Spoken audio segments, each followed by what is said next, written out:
Hi guys and welcome back to Milk Mummies. Today I'm talking about all things birth. If you've ever wondered whether hypnobirthing actually works, what a doula really does, or whether birth has to be something we fear, then this episode is for you. Joining me today is Carina, a founder of Radiance Birthing, a hypnobirthing teacher, birth and postpartum doula, and a mum of two. She helps women feel informed, confident, and supported throughout pregnancy, birth, and beyond. Let's get into it. Carina, hi. Hello. How are you?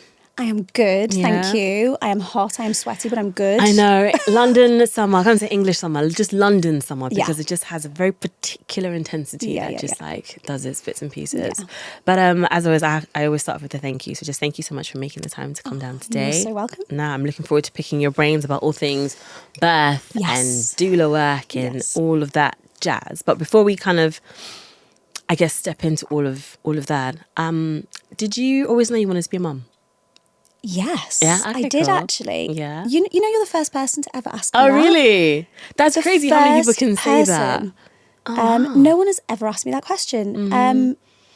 Yes, Yeah, I you always did? knew I wanted to be a Yeah. mum. Okay, what was Yeah. it about it or what? Watching other females in my family, Mm. watching that beautiful balance of strength and nurturing energy. Yeah, I Yeah. wanted to be like that. Okay, amazing. And then before motherhood, who was Carina? What was life like? Oh, who was I? Does anyone know? I don't know. Answers on a postcard, actually, because who knows? Very ambitious. Nice, okay. Very goals driven. Very creative. I think I have always been interested in people. Okay. There's always been an interest in people. I love to people watch. Yeah, oh my gosh, so do I. It's the best thing. Like, I don't know what it is. I think I kind of really spotted that about myself whenever I'd be on the tube and I'm watching different people, watching different characters. I mean, people are disgusting. This is It's a the true first thing. story. The amount of people I've seen pick their noses and eat it, suck their hair, then put in their ears, take the earwax. It's grim, right? Like, it is Grim. gross. But can we look away? No. And I'm there with a face and they haven't noticed me because they're in their own world doing their own thing. And I'm like, you're going to shake someone's hand in Yeah, that. babe. Awful. You're going to eat a sandwich after that. But yeah, people watching is So also fun. Curious, I guess, is there we go. is the answer to Like that. curiosity. Yeah.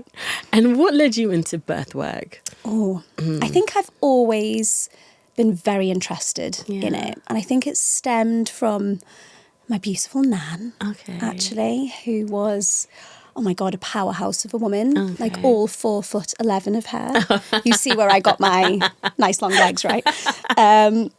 Yeah, she was fabulous. And she birthed all three of her babies at home. Wow, okay. And it wasn't so much about her birth experience necessarily. It was about her eyes kind of shining when she Okay. spoke about it. Yeah. And I think that ignited a curiosity in me because that jarred with the version of birth that I saw in the Okay. media. Okay. Right? Okay. Yeah, understood. And other stories. So Yeah. I think that sparked the curiosity and that extended into my work life. I didn't go into birth work straight away. I trained to be an actress. I worked in theatre for 20 years. But I would always be reading these like midwifery books backstage. Really? Yeah. Just out of just a natural curiosity. Just a and just wanted to know curiosity. more. And being fully transparent, I think also a little bit of fear. Okay. as Was well. that pre-having kids or? Pre-having Okay. kids. Yeah. Yeah. Okay. So I used to read a lot. And then I kind of got to the stage where, you know, I'd be called for my scene and I'd have that feeling of, oh, shit, I really want to carry on that page. You know? And then I thought, I need to listen here. Maybe I need to take a different path, right? And then I started trying for my own family. And in 2016, we got pregnant Okay. and sadly had an ectopic pregnancy. Yeah. So that's where it grows in the fallopian tube. That's right, yeah. Now, as I said, I was quite scared of not only childbirth, I think anything medical Okay. really freaked me out. Yeah. I now know that there was a little bit of a phobia there called white coat syndrome. Okay. So I've never when, heard of this yeah, phobia. it's wild. Like even going into a doctor's appointment, you know, going to get the blood pressure Yeah, taken, so it makes you- sweaty palms, heart racing. it was a lot. Yeah. So when I had the ectopic pregnancy, this was like, oh shit, I need to have surgery now. That was just, it felt like the hardest thing ever. Okay. And I remember being in the hospital and, you know, the monitor was just going wild. Of course. Heart rate was up, blood pressure was up. Doctors were saying that really useful phrase to me. You just need to calm down. Yeah, great, thanks. Yeah. Thanks, that is such good advice. Yeah, I'm going to calm I wish I right would now. have tried that. And my friend, my beautiful friend, Sheila, who I was working on a show with at the time, she sent me a meditation. Okay. And I'd never done anything like this before. Yeah. And she sent through this meditation and she was like, look, Carina, I know this is very woo-woo for you. I know you're not of this world. But what have you got to lose? Just try it. Yeah. And I did. Okay. And I watched the numbers change Wow. on the monitor. Yeah. I watched my heart rate go down. I watched my blood pressure lower. And it just opens up this whole new world for me. Wow. I'm not saying I was calm going down for that surgery. You know, it didn't fix everything, but I saw a real physical response to what I was doing mindset-wise. Okay. And that was massive. Okay. Then I got pregnant with my boy. And yeah, the fear was kind of back again, the fear of birth. And I just really delved deep into hypnobirthing. Okay. I just really, truly committed to it and went on to have a really positive birth experience. Okay. Wanted to shout it from the rooftops to everybody. Then had my daughter, same thing, really empowering experience. And then COVID hit. Okay. The theatres closed. Of course. I was like, this is my chance. Yeah, okay. I'm going to retrain. Okay. So I did. And initially I trained as a hypnobirthing teacher. Okay. And that was great. I was, you know, supporting all of these women, but it wasn't quite enough for me. And I then trained to be a doula as well, so that I could be in the room. Yeah. Okay. Amazing. Where the action happens. With both of your pregnancies, they were both at hospitals, not at home? They were in birth centres. Yeah, birth centres. Okay, yeah, cool. they were in birth centres. Knowing what I know now, Yeah. I think I probably should have stayed at home. Okay. Essentially. Yeah. And I did think about it with my daughter. However, we just moved house 20 days before. Okay. And we didn't have our shutters put in yet. So Okay. no neighbours needed to see me crowning within, you know, the first Full 5 glory. minutes of moving in. Of what life looks like. Yeah. Because I'd moved in maybe 20 days before my daughter was born. So I was like, It's crazy how we always tackle like the biggest things or the biggest projects or shifts just before they come. Because you're not the first person to have said something like they just moved house or they just bought house or whatever else days before baby came. But it just seems to go hand in hand and it gets done and just keep it moving. And we make it work, right? Basically. Aren't we frigging phenomenal? We're amazing. I'm forever saying that 100%. I guess you've kind of answered this a bit as well. I was going to ask you, did becoming a mum change your perspective on birth? But I guess... Do you know what? Maybe I can rephrase it more to with you watching birth from your side of the table now as a hypnobirth teacher, as a doula. Did that change, being a mum, did that change your perspective on birth? Just seeing it happen to someone else, does that make sense?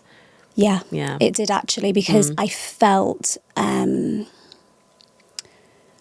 what it was like to be truly pushed to your edge, I guess. Yeah. You know, that's a good way in to describe it. transition, for example. Yeah.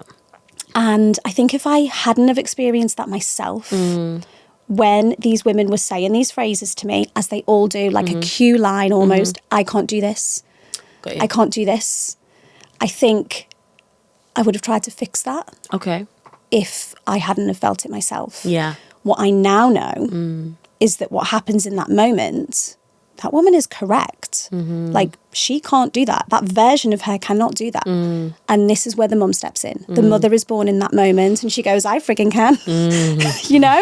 And I think if I hadn't have experienced that myself, would I just let that unfold and let that transformation happen? Yeah. Or would I want to just fix it? You know? Yeah, no. That's a great way to phrase that. Yeah, it's a really beautiful thing to witness, Yeah, actually. yeah, Someone yeah. tapping into that strength that they have no idea is there.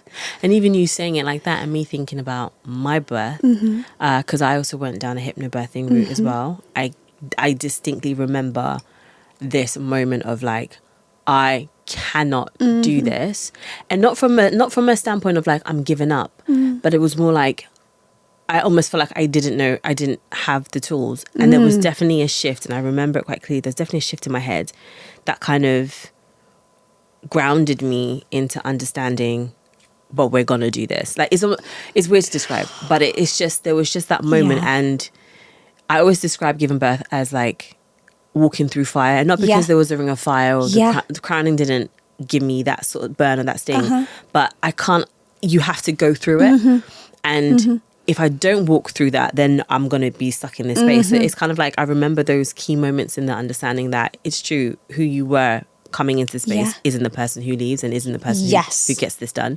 100%. And you get to keep that strength forever though. Yeah. You know, and I think that's why it is like almost like an opportunity, right? To show how capable we are as women.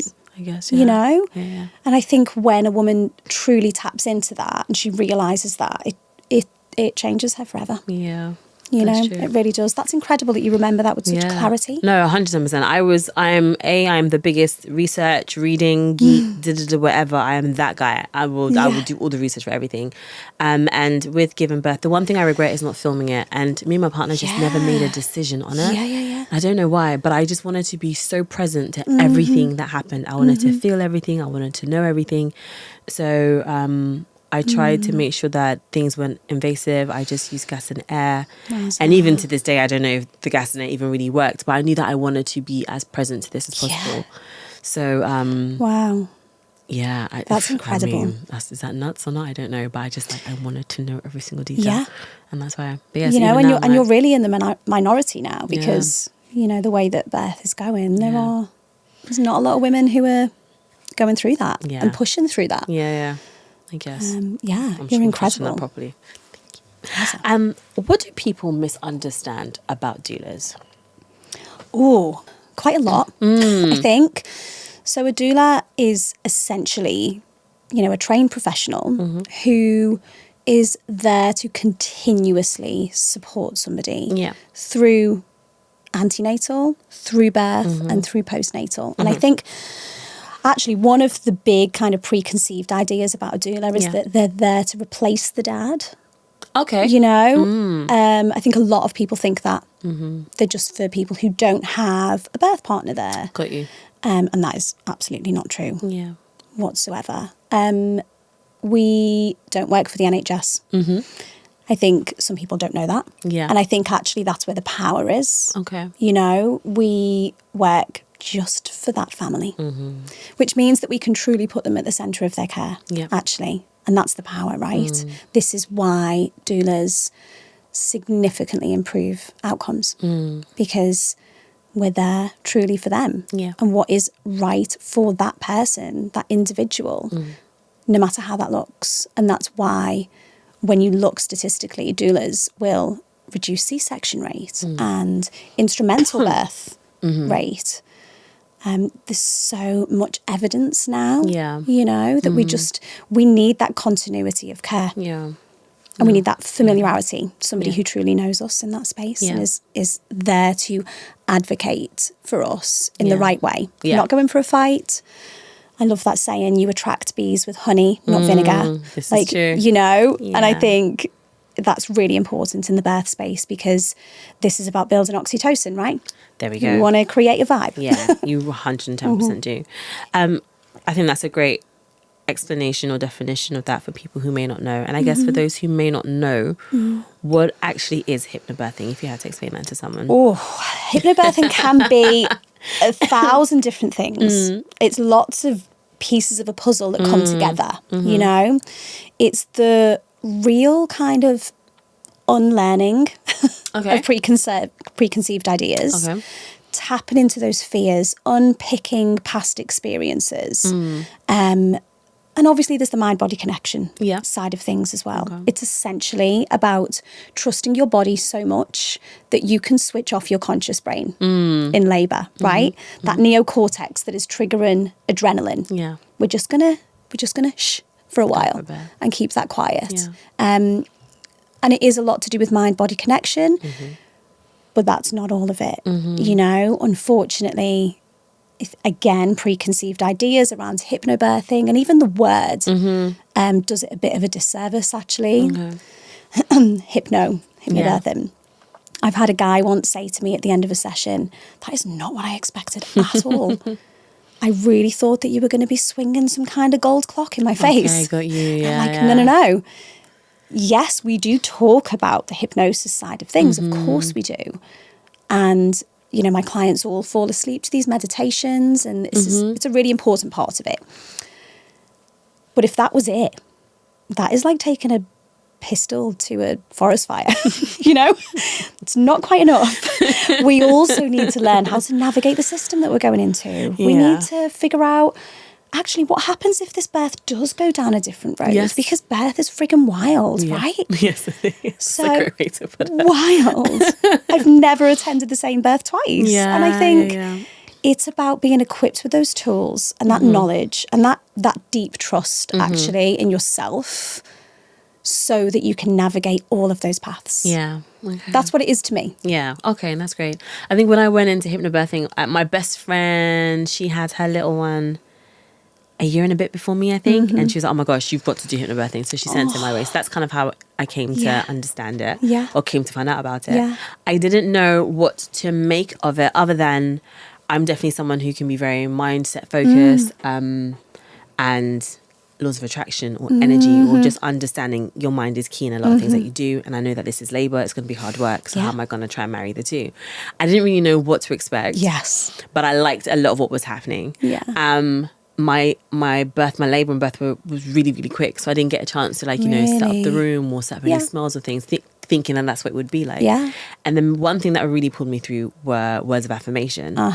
But it's like when I think about it, I'm like, did hypnobirthing really work for me or not? I'm never quite sure. A lot of people think that afterwards, right? And then I have a friend who really, really focused and went into it, and she just had a different, I'm going to try and remember this properly, she had a different sort of recanting of using hypnobirthing, because for her she was like, it was absolutely perfect, it's brilliant, and she was almost like, I didn't give it enough time perhaps to sort of really ground myself in what I needed, because regardless of what was going on around me, I should have been able to like almost fully disconnect from all of that and just be fully centered in myself and in my body. So it's interesting hearing people's experiences with it, and people who felt like it worked for them throughout, or parts of it did, or not quite sure if it was going to work, but that was just the tool that they were going to use anyway. Absolutely. So it's always interesting hearing like absolutely, the different and ways it often people don't use all of the tools. You know, some things work for certain people. As you say, those words of affirmation that really resonated with you, right? Not with everyone. Like people use all different types of things, but regarding the not having time to put the lights up or use the trigger scent that you're using, I think the calmness. I love it. Yeah, it really is. Like, great. Yeah. But again, not enough by itself. I think the calmness is in the mind. Yeah. And yes, environment matters. Of course it does. But obviously, you were able to quiet those thoughts enough to have your baby. Yeah. And I think also be accepting of what was happening. Like, I can't change what's happening. I can only go through it and understand I'm coming at the other side of this. Absolutely. So I think a lot of acceptance was required. Because again, it's nothing like it is nothing you've ever felt before. Absolutely. Yeah. And I think, as goals-driven women, I think it's very difficult to check up on your progress with hypnobirthing, right? Like, where's my tick list? How do I know that I'm hitting everything here? Tick. Because it's such invisible, deep, intentional work. So that's hard in itself, actually. So I completely understand why people have these different ideas around hypnobirthing. It looks so many different ways. And for some people, they will say to me, oh yeah, I used hypnobirthing because they, I don't know, watched a YouTube video once. Right? There's so many different ways that this can go. Or you can work with somebody for like the whole of your pregnancy. And have a very different experience, right? Intentionally unpick all of these deep-rooted fears and essentially surrender to the process, I guess. And I think that's something that people are really uncomfortable with. Very often when I start working with a couple, the mother will often say, I want control. And I get that. Like, that really resonates with me because I felt the same. And it's uncomfortable to talk about the fact that actually you have to surrender to this process because you already know how to give birth, babe. Like, your body already knows how to do this. If you were unconscious, if you were in a coma and you had a baby in your uterus, you would birth that baby. That's true. Right? Yeah. Like, leaning into that power and being aware that you do need to surrender to this process and soften is everything in birth. Okay. I think you've touched on this already. I was going to ask you, can hypnobirthing help you if your birth doesn't go to plan? But I suspect it is, especially if it's mind work. Yeah. Then of and course. I kind of think even more. Yeah. As well. And for those who may end up having an induction as well, just because, again, birth can go in a variety of different ways. Again, what does that look like for someone who's in that position, I suppose? Or has that happening? I almost think it's more useful, Okay. actually, especially, the part of my course when we talk about how to navigate those situations, the questions to ask. Understanding the risks and benefits to everything and actually understanding that you can say no to anything. Yeah. And I think this is something that comes up time and time again, especially when a second-time mum comes to me and they are coming to me with birth trauma from their first experience. I can almost guarantee that one of the first sentences is, they said I wasn't allowed to, or they said I had to. And I'm like, this is red flag language to me. This is your body. You don't lose bodily autonomy because you have a baby in you right now. Yeah. You are still a person. So I think I always take it right back to, actually, what do you have to do within this? What is a real legal requirement within pregnancy and birth? Okay. There is one thing, and that is that you register your baby. That's it. So I think when you approach birth like that, you start looking at it a little bit differently. What do you mean I don't need to have cervical examinations? But he said he had to break my waters. And I'm like, listen to the language, it matters. Yeah. You always have an option. Yeah. And, it's true. As much as you can and as safely as you can, you're going to try and have the best birth possible, regardless of what that might look like. But it's true, remembering that you do have power here, you do have autonomy here, you can have a say and you can work with people to build what it is that you want. It's true. I think it's remembering that. I think that was something that I discovered quite early on in being pregnant, while I was being pregnant. And it was just making sure I knew what I wanted and making sure my partner knew that too, and making sure we stick to that.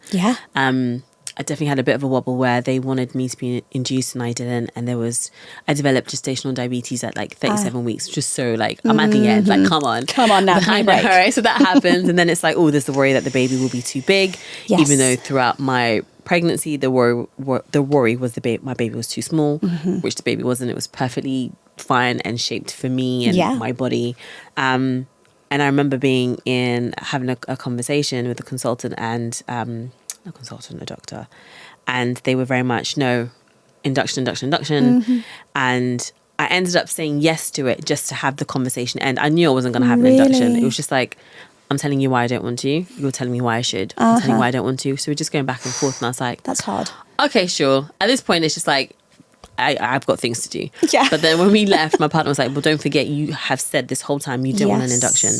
So then we went through the whole process of cancelling the appointment, because again, I was a bit like, it's just a waste in case somebody does actually want that slot. Yeah. But it was definitely, and I've talked about this before, but just that you saying no to someone who's in a position of authority based on what they do. So they technically know everything in this space, in this field, and you're just here going, I don't want to do that. As even though you feel like you've researched whatever you need to, or you know why you're saying no.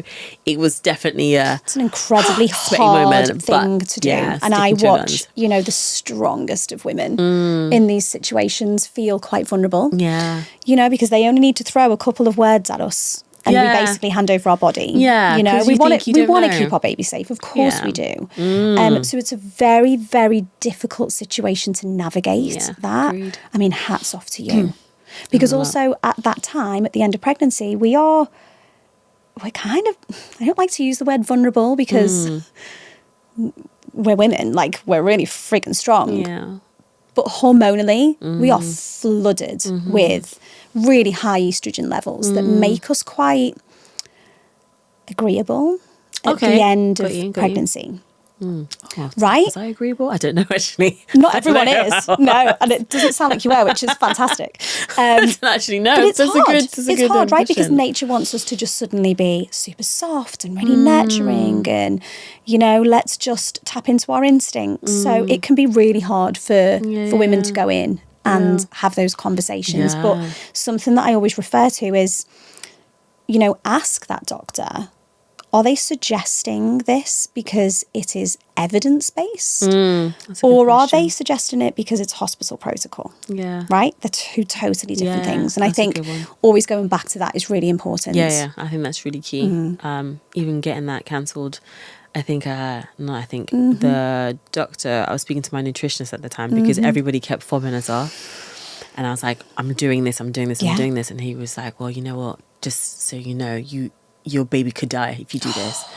And I'm like having to say, well, yes, I take that responsibility. What which a was thing to take responsibility for. Intense. Really intense. Really intense. Yeah, I really had to like really hold firm on what it is that I wanted to do. That's incredible that you did that. Fun. But that whole thing of, you know, big baby, small baby, big baby, we know that 1 in 3 women are told that they are carrying a big baby, right? And the thing that they're trying to prevent is shoulder dystocia, right? Where the shoulder gets stuck under the pubic bone. This is fair enough. We want to prevent this. But asking that question, actually, does induction up my chances of shoulder dystocia? Hell yeah. Okay. So, you know, let's make it make sense here. Yeah. And there is absolutely nothing against women who want to go down that path. Of course. I will 100% support them. Yeah. But we have to make those decisions based on really good quality evidence, not emotional blackmail, right? Yeah. No, I agree with that. I think that definitely one of the biggest learnings on this has been whatever your choice or whatever you decide to do, as long as where possible, as long as it's down to you, then that's the best thing that could happen. Yeah. And obviously things change on the day. I was aware that things could change for me on the day. Yeah. And if anything, that's the hardest bit, just being flexible or being open to the fact that things they may not look how you thought they were going to look. 100%. But everything else, however you choose to give birth, as long as it's safe for you and safe for the little one, then I think that's incredibly key. 100%. Yeah. And, you know, in my eyes, a positive birth doesn't really look a certain way, actually. I think a lot of people, again, assume a hypnobirthing birth is quite quiet and it's in water and it's physiological and, you know, there's whale music in the background, whatever they think. And it's not that. It's not that. We roar our babies out like absolute lionesses, and that's a powerful thing. And I think at the heart of it, as long as somebody is heard, respected, at the centre of their care, that can be an elective C-section, right? And I've supported elective C-sections, everything from elective C-sections to hospital births, inductions, epidurals, water birth, right the way down the line to free birth, where it is just me and that mum having a baby in their living room, right? You know, like incredible. Yeah. What a job. Whenever I've seen videos like that, I'm like, that is phenomenal. Like, I would love to do that. I don't know if I ever could or would, but I would. That just looks like that's exactly how it's supposed to be. I think you are getting to witness a woman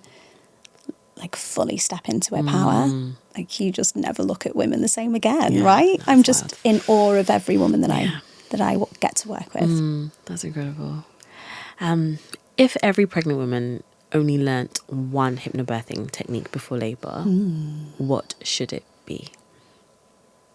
Probably their breathing techniques. I think that is one that you always have with you, right? No one can take that away. Yeah. You can practice it. It the way it works is to basically shift our nervous system to take us out of that fight or flight into that calm state. Yeah.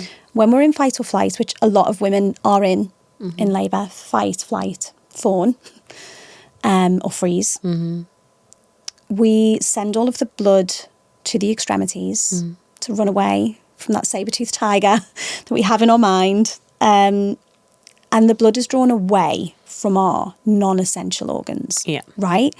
One of our non-essential organs happens to be our uterus.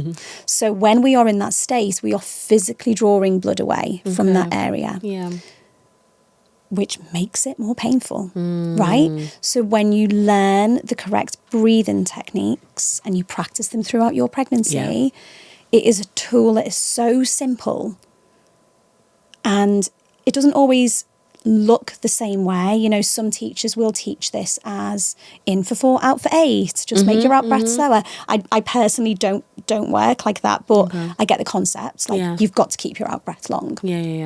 Okay. Yeah. That's a good one. That's a good bit of advice. What expectations do women have before birth, do you think? Oh, or if you could name I think one or two. I think Hollywood has a lot to answer for. I am furious with Hollywood. Yeah, no, I totally You know what I mean? understand Like, that. Yeah, dramatically edited version of birth that is there for our entertainment. Yeah. You know, waters break in the most inconvenient, embarrassing place. And then it's go, go, go. And it's rush, rush, rush. It's a medical emergency. Yes. Right?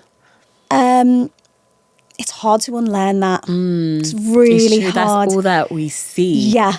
This swelling music alongside, you know, somebody on not your being able back, to get a screaming, cab trying to get on your back, somebody telling you how to push, all of those things. And the reality is that it is such a slow burn, labour starting. For most people, obviously there's always the exception. I have had a couple of Hollywood births, just to say.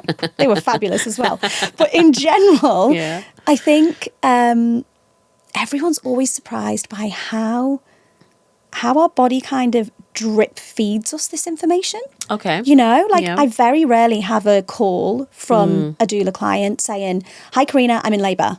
That sentence doesn't really happen. Okay. It is more, "Hi, Carina, something's shifting. Okay. I think something's changing today. Something definitely feels different." And it's a slow burn because we are friggin' wise and we know not to just kick off in the middle of Bella Italia, right? We need to feel safe. We need to feel unobserved. We want to be in bed, you know, cozy in familiar surroundings. And I think that always takes people by surprise. And they're always like, why isn't this happening quicker? Because everything that they have been fed is it starts and it continues. Certainly for a first-time mum, that's quite rare. Yeah. It's very stop-start. Your body's finding its rhythm. And it's wise beyond words. When it's dark, when everyone else is asleep, you feel safe enough as a mammal to start this process.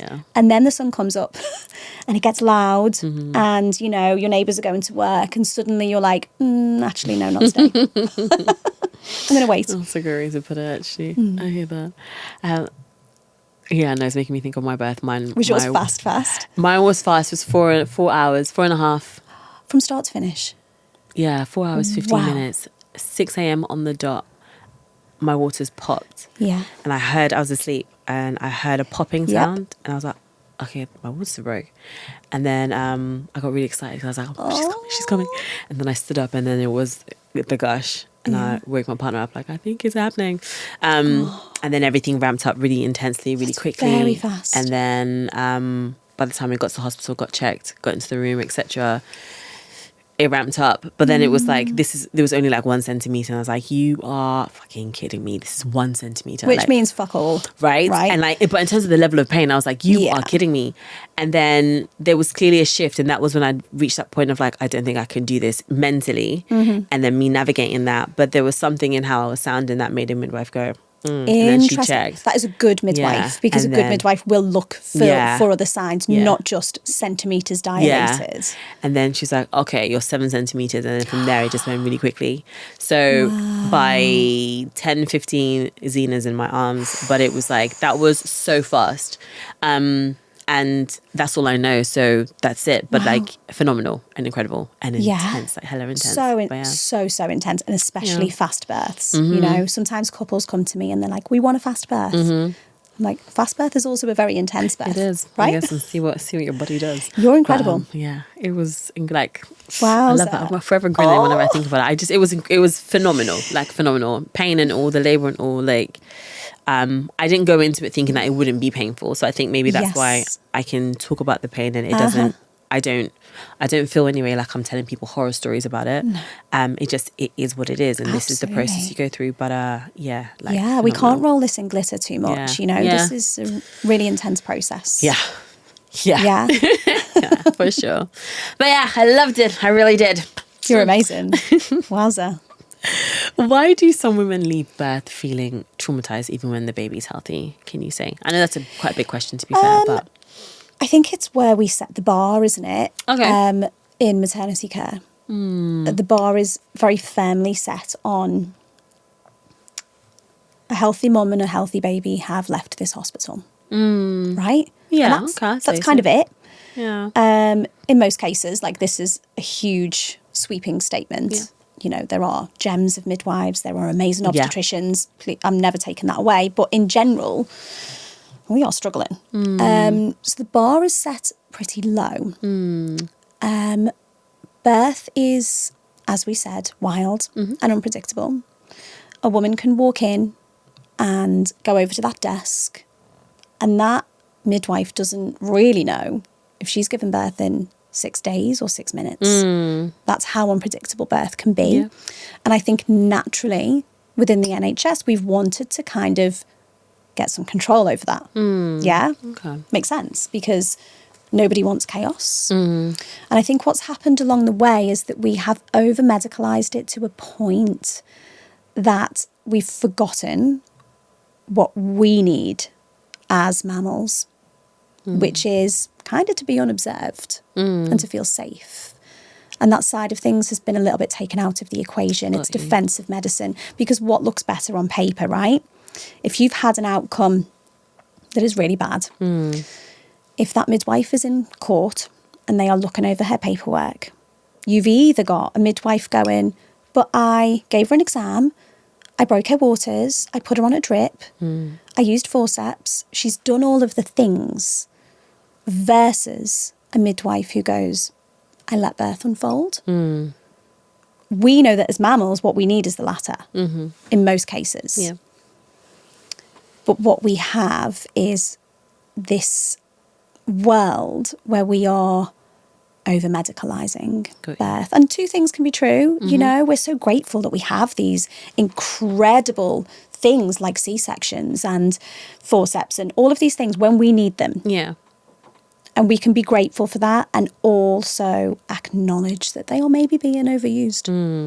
So I think at the heart of it, yes, over-medicalisation, but also what I said earlier, not being heard. Yeah.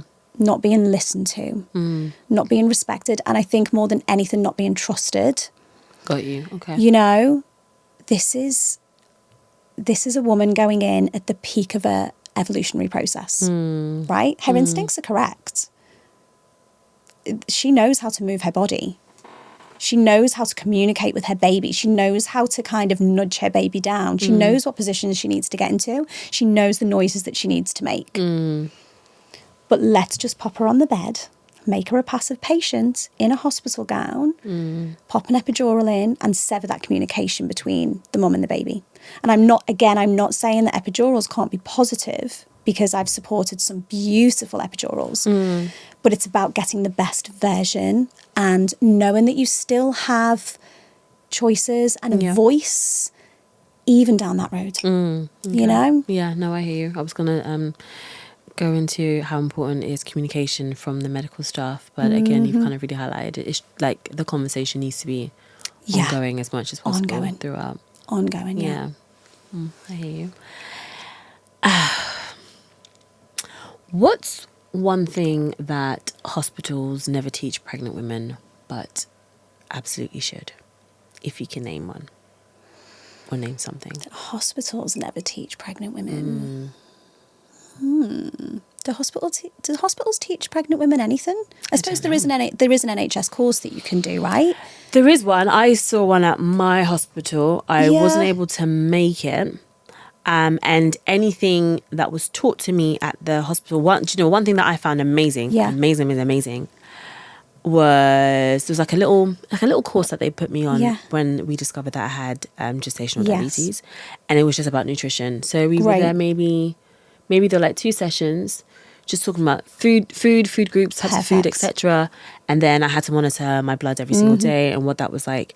And I was like, this is incredible. Yeah. And I wish it was something that was taught to you or shown to you at the very start of your pregnancy, just so that you have a better understanding on the foods you can eat and should eat. Because then that supports you throughout. So I thought that was brilliant. And then I wanted to breastfeed my baby, so I did. And then there was for me, it was a super, super brief conversation, but I definitely have had guests and I know friends who had incredible sessions with the midwife in the hospital after birth, and they really showed them how to navigate that space. Yeah. So for me, whenever I think about a question like that, it's definitely the nutrition side of it, because I thought it was it was incredible. Yeah, and I wish it was every day, and like your GPs would show you that, whoever would. We are what we eat, right? And I think that shouldn't be a conversation that just comes into play when gestational diabetes happens. Nutrition is so important, especially for a breastfeeding mom, going into postpartum as well. Yeah. It's absolutely huge. I think something that is almost impossible to teach is, understanding your instincts in birth. I guess that is really hard. I just wish it was touched on. Yeah.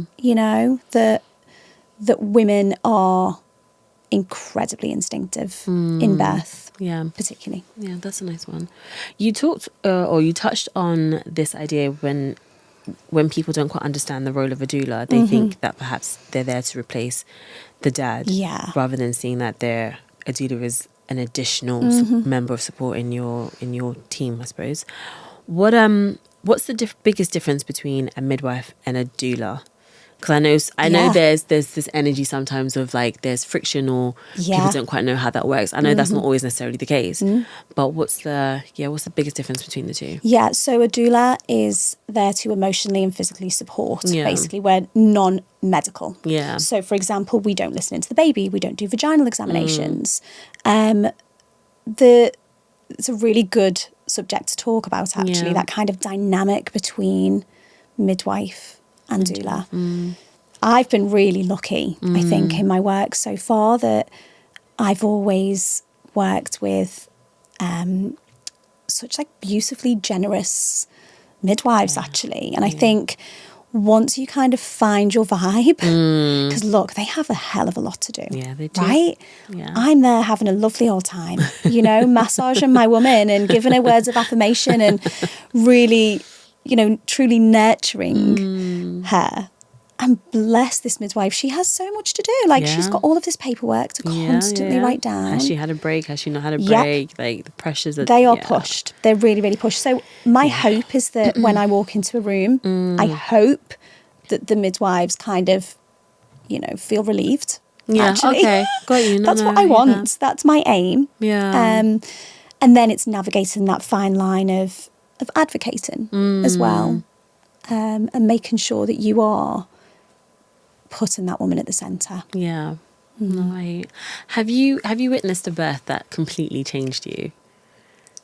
Oh my gosh. I feel like they all must, because it's just such a phenomenal thing. That is so hard, that question. That is so hard.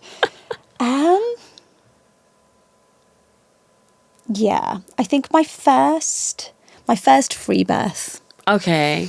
Yeah. The first time we didn't have any midwives there. Things moved along so quickly for this planned home birth. Yeah. Second time mum who had quite a traumatic first experience, actually. Yeah.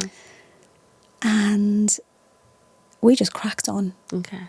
And there was so much beauty in it and so much trust from the dad, actually, as well. My gosh, he fully understood his wife's power, which is so unusual, actually, when he has seen her go through such a medicalized birth as well, right? Okay. Yeah. So hats off to him and to her for trusting herself, because it was incredible. Yeah. But then also I've supported C-sections where the woman has taken full control and come up with this plan. Got you. You know, Yeah. and for her, it has felt kind of healing, actually. So again, it can look so many different ways. Epidural, I've supported an epidural birth that I was like, this is freaking stunning. It was so calm and so beautiful. Okay. It's a very, very hard question. Yeah, I can imagine. Very hard So, question. Yeah, I think that's tough. You just touched on obviously the dad in that particular Yes. birth, but what role do partners play in this? Or whatever the birth support is in that space. Oh my gosh, convoluted question now. Yeah. But yeah, I was gonna say, how can partners be, I guess, more useful in the labour? What role do they play? Yeah. Should they play? Could they play in birth? They're the bringer of the oxytocin, right? I always say to my clients, the same energy that got baby in is going to get baby out. Just to make you aware. So if you're looking around your space thinking, this could not happen here, you also need to change your environment, right? It doesn't tend to happen quickly if someone's got a flashlight shining at you, telling you to hurry up, right? That's really funny. So it's that trust that that the mother or the birthing person has in their partner. I think it's huge. It is absolutely massive. And people often are like, okay, it's oxytocin. It makes you feel good. It makes your uterus contract. It's so much more than that. Like oxytocin prevents excess blood loss. Oxytocin helps heal the tissue. It helps you bond with your baby. Like there's so many things here. And I think, again, a bit of a preconceived idea is that the birth partner just gets their hand squeezed really tight, right? Not on my watch. They have this superpower as well, that they truly know the person giving birth. So they could be saying something out loud to the room, but the dad or the birthing partner has picked up on something small. A little flick of the eye to the side, or somewhere she's holding tension, something that he recognises in her. Okay. That is a powerful tool. It's a really powerful tool. Okay. Yeah. Alrighty. We touched on some of this ever so briefly, but postpartum. Right, that space, the bit that we can forget about, the fourth trimester, however long it may last for.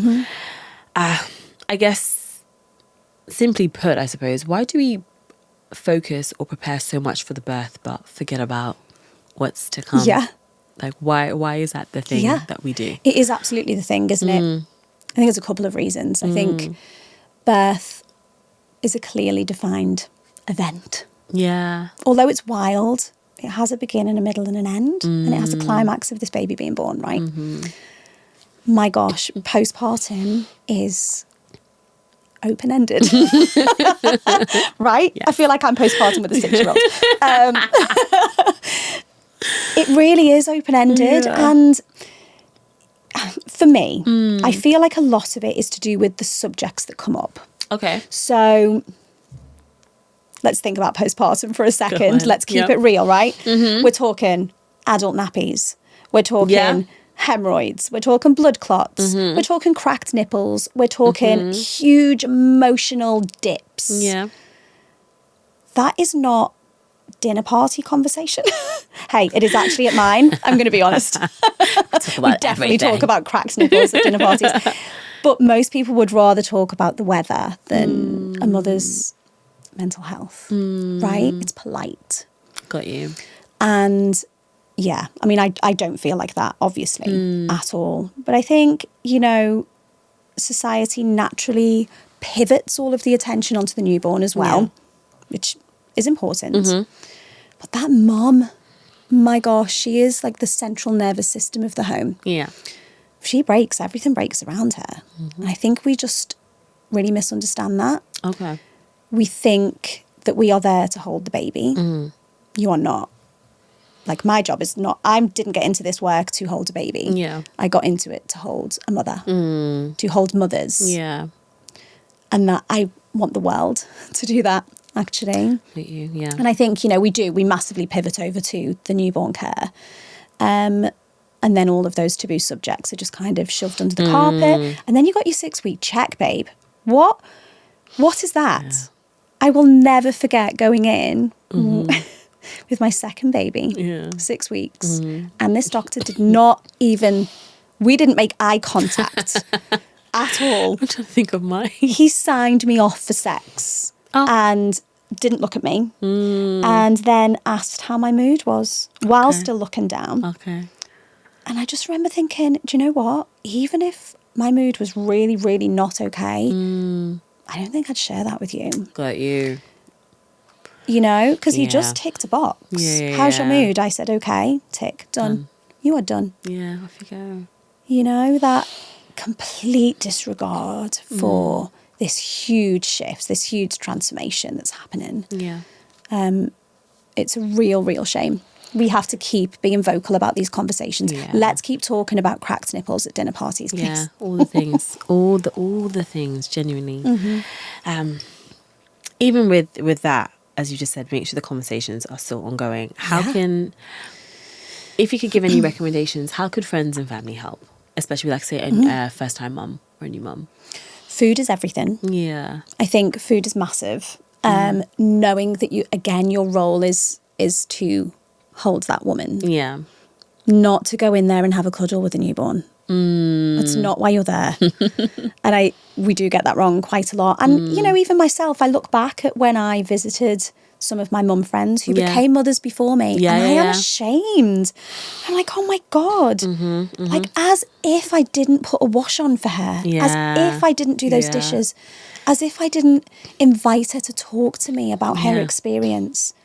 The only thing, because I was exactly the same after I had mine, and like the first few weeks in, you just don't know. You don't know what you don't know. And I called one of my friends. I always reference this story. Hi, Chev. I always reference this. So I called her up and I apologized. I said, babe, I had no idea. And she just laughed. She goes, babe, there was no way you would know. No. And there was no point in me even trying to explain it to you because you just wouldn't get it. You just wouldn't understand. And it wasn't her being dismissive or anything like that. It's just true. I wouldn't get it. Because I remember forever trying to get her to come out and try and do this. And you need to make sure you're out more. Don't be with the baby so much, blah, whatever. And not even that she was with her little one too much, whatever that could mean, but it was more like I just noticed that you weren't out with us as much, and you noticed that she changed, right? And also maybe we're not making enough of an effort to try and make sure you're involved.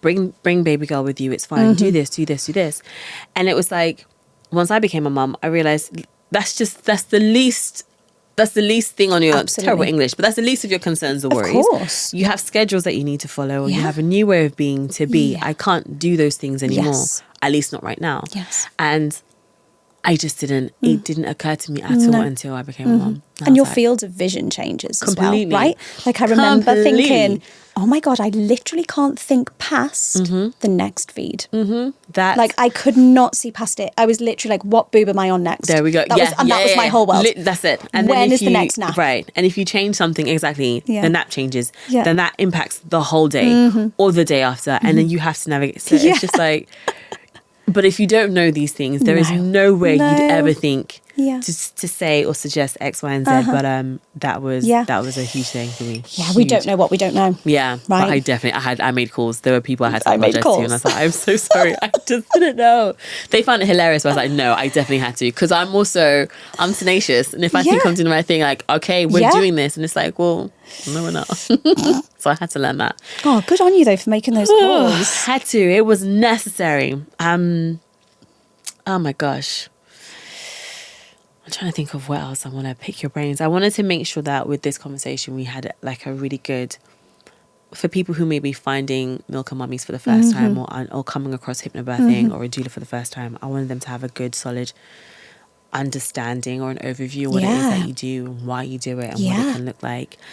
I guess if there was something or one thing you could say to someone who was considering having a doula or working with a doula, what would be your thing to say to them? Oh my God, I just think it changes everything, actually. And I think it's funny because when I work with clients, often they say to me, I want to feel calm. Okay. And that very rarely happens just out of nowhere. Okay. You know, a certain level of gathering information in order to feel calm, you know, so that you can lean into that experience. Because what we're asking here is for women to go in, switch off their conscious brain, lean into this, soften, open. If you don't know what to expect, if you haven't taken responsibility to outsource, then that's going to be hard for you to lean into that. I think what happens a lot in my work is that people don't realise that they need it until they've already been through it.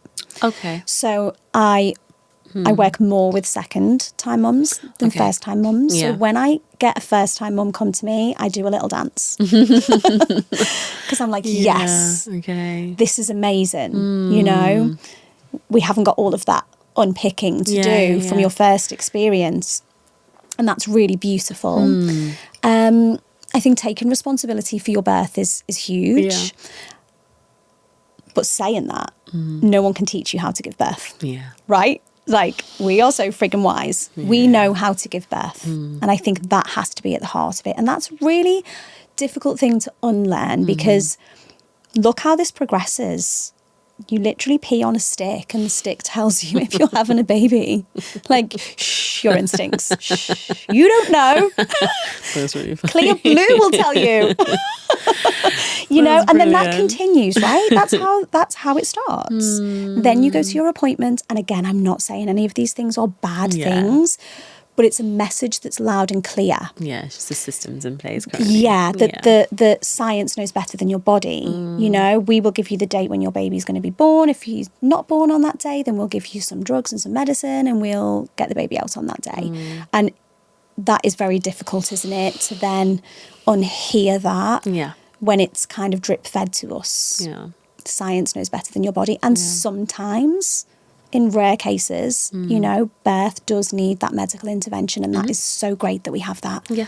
It's fantastic. And I will forever be grateful that we have that side of maternity as well. But going in there and having that knowledge and that trust in your body, I don't know, it just changes everything, right? Yeah. No, it does. Okay, I'm going to ask you a sentence if you can finish it. Finish this sentence. All right. The women who have the most positive birth experiences usually are informed. Nice. Yeah, I'll take that. Okay, perfect. I love that. Yeah, it's true. At least you feel more grounded in what you're doing. Yeah. I love that. It then creates the calm, right? That's true. Yeah. Right. Well, to wrap up, even though I really don't want to wrap up, I want to do some quick fire questions with you. Yes. They're never quick. I always stumble, but like I try. We'll get there eventually. It's fine. We'll aim. Okay, so home birth or hospital? Home. Okay, fair enough. Gas and air or epidural? Gas and air. Birth playlist or silence? Oh, that is hard. That is not a quick fire because birth has rhythms. Can I say both at different times? Yeah, you need different things at different times. Yeah. Okay. Birth affirmations, yes or no? Yes. Yeah. Partners cutting the cord. Yeah, but be aware that it feels like very cheap calamari. So as long as you're prepared for that, babe, that's fine. Okay. But I love that, yeah. Placenta photos. Yes. Okay, cool. Okay, skin to skin? 100%. 100%. Baby moon or no? Baby moon, yes. But also, have you heard about nesting parties? These are massive in America at the moment. We are really shifting. Nesting? Yeah, what is that? Babe, so instead of having these huge elaborate baby showers, we are now going back to basics. And we are getting all of our girlfriends round. They are cooking a meal each. They are cleaning your house. They are getting you ready, actually prepared. Okay, no, I think I saw something like that, but I didn't put two and two together. My reaction was just because nesting feels so like personal. I remember doing it myself. You're doing all the bits and it's just about creating your space. Yeah. So the idea that somebody else would come in and do something like, no, I don't want that there. That just upsets me. Why are you touching my stuff? No. Okay, cool. But the cooking side, the cleaning, useful. Absolutely. Okay. Yeah. I'll rethink that. It's fine. All right. Sleep when the baby sleeps. Oh, that is complex. My God. It doesn't happen. That's the aim, but you know. Does it ever happen? Questionable. Questionable. There we go. A one baby item everybody buys but doesn't need. Oh my God, so many. Yeah. Really complex pretty baby grows with lots of buttons that you gosh, can't find in the middle of the night. No. Go for a zip, guys. Yes. Go for a zip. Oh my gosh. When I discovered the zips, I was like, this is phenomenal. Yeah. And I didn't discover zips until when she was much older, and I was so annoyed because like, that's what I needed. A freaking zip. Just go, whoop. Yeah. Anyway, if you could whisper one sentence into every woman's ear as she walked into labour, what would it be? This is an opportunity for transformation. Nice. Can I say another one? Of course you can. Oh my God, it's too hard to choose one. The contractions can't be stronger than you because they are you. There we go. I had something similar. That's Nice. you. Yeah. Nice. Oh, amazing. Carina, thank you so You're much so for welcome. your time. You're so welcome. No, I love this conversation. I think if hypnobirthing is your thing, if you wanting to have a doula is your thing, or you're exploring these options, I think this has just been great to help people make those decisions, give them the reassurances that they understand, or at least give them places to start if they're just starting their research on this journey. It really So, matters. It stays with you, right? Your birth experience. sure. And your eyes were definitely glittering like my nan's, actually, when you were Oh, talking really? about your birth. So that makes me happy. We need more of that. Yeah. Oh, amazing. Thank you. If you'd like to learn more about Carina and Radiance Birthing, I'll leave all of her details below in the show notes. As always, if you've enjoyed this episode, don't forget to subscribe, leave a review, and share it with someone who might need to hear it. I'll see you on the next one.